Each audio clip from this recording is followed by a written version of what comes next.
After 2 films and thousands of bodies, John Wick is tired. As the last 2 movies have shown, Wick desires a quiet life, wanting to escape his past life of murder and violence. Yet he can never have that. He is forced to fight due to his past actions and mistakes. Most recently, his murder of a high-ranking official on consecrated ground has led to him being hunted by thousands of assassins across the world and with a $14 million bounty on his head.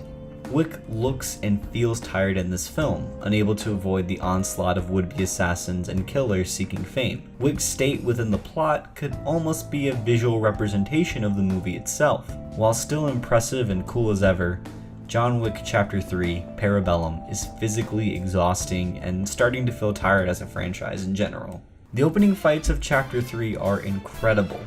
Outmatching the previous films, these first action scenes are intense, fast, and brutal. The choreography is, as always, impressive, with Wick and his opponents finding new ways to punch, stab, kick, and generally destroy each other. The camera work itself is clear, showing the audience every nasty detail and brutal kill. The scenes are also sadistically violent, leading to countless mouth coverings and shocking gasps. There's also humor in how fantastical these showdowns become, with a hilariously prolonged knife fight and a chase through a horse stable serving as highlights. These opening fights are the thesis statement of the film, as every other action scene is similarly funny, bloody, and impressive, but few of them reach the same heights.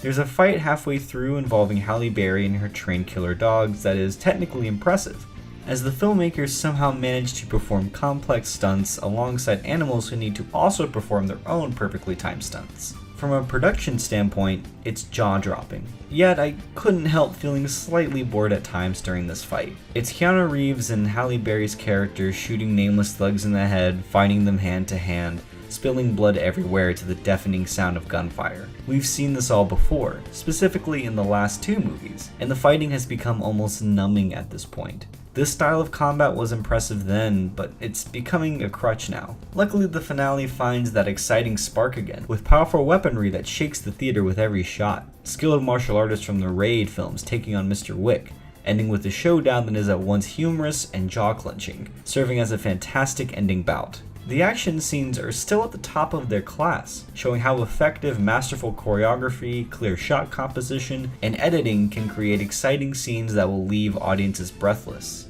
Yet within the realm of John Wick action scenes, many of these feel woefully standard. What was really cool in the first film and escalated in the second film is now overused in the third film.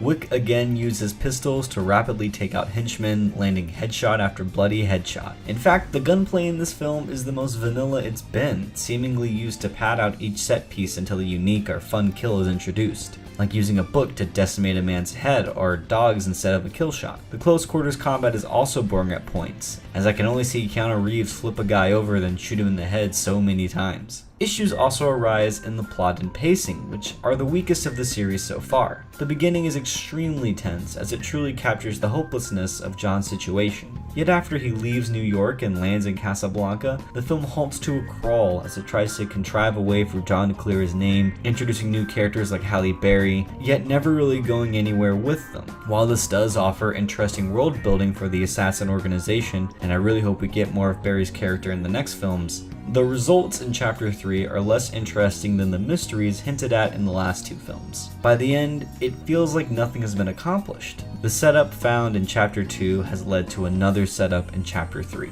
I hope these films and their stories will flow better in the recently announced sequel. Walking out, I couldn't help but long for the simple plots of the first 2 films, where straightforward revenge was peppered with light world building in the first, and the second focused on exploring the assassin organization, while Wick tried to enact revenge one last time. In general, Chapter 3 complicates things to an extreme degree, feeling worn out and unbelievably ridiculous by the end. The biggest issue is that I'm not sure where the series can go from here. It has to keep getting bigger, more complex, more violent, but Chapter 3 can barely keep up with the advancements made in Chapter 2. If John Wick 1 was about revenge and 2 was about the past haunting us, then 3 is about paying for those actions. In John's case, he has to pay for being so good at his job that he's made a name for himself. He can't escape killers that want the price on his head, but he also can't escape those who admire him, those who have heard his name whispered in terrifying stories, and those from his past who don't have the highest opinion of him. He has to pay for all of this in blood, sweat, and some minor mutilation. In general, John Wick Chapter 3 seems to really be about fame and how it affects us and changes us, how it literally gets rid of our privacy. John Wick is tired, but I hope there's more of him to explore in the next films. While not a complete step back, Chapter 3 does feel like it's simply marching in place, doing everything better than the rest, but not leading the charge like its predecessors. There's still life left in this series, as the Assassin's world is still fascinating, the side characters are a ton of fun, and Keanu Reeves is always magnetic on screen. I had a ton of fun watching this with a packed audience, and I know I'll marathon the series once this comes to Blu-ray. I just worry for the future installments of this action-packed series.